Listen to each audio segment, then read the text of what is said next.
What's up, guys? Logan here with another story from the Jesus Storybook Bible.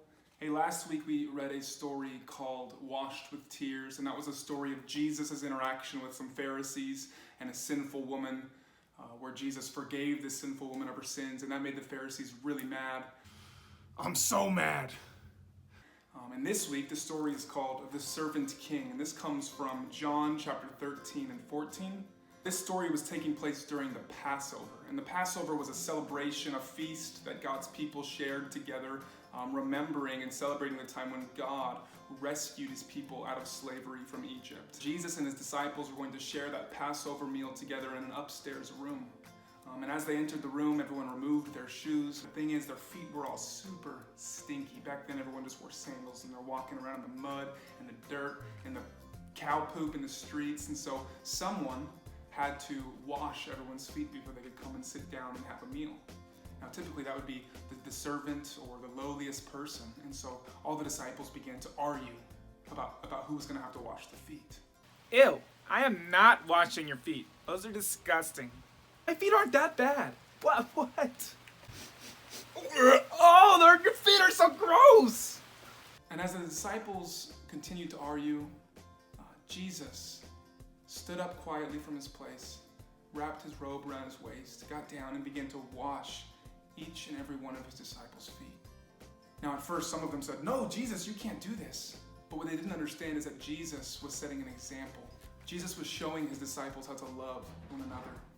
John chapter 13 verse 34 says, "A new commandment I give to you, that you love one another just as I have loved you.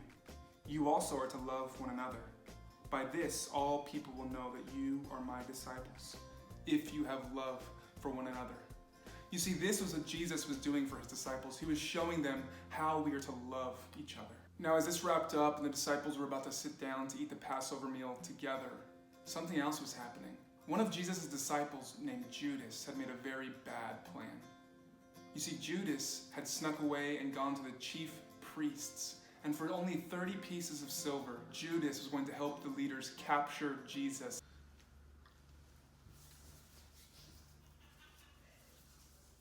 Now, none of the other disciples knew that this was happening, but Jesus knew.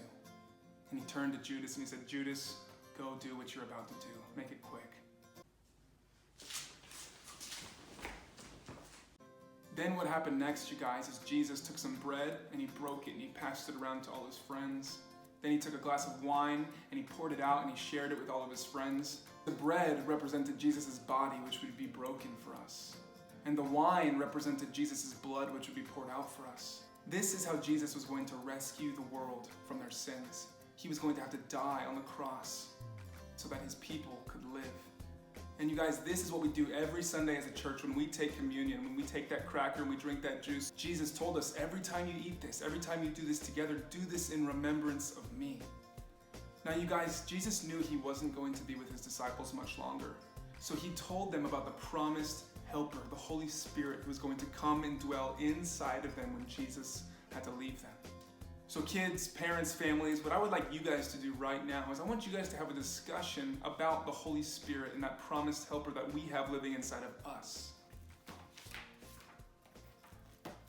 And so, hey, that's our story for this week, The Servant King from John chapter 13 and 14. You guys have a great rest of your week.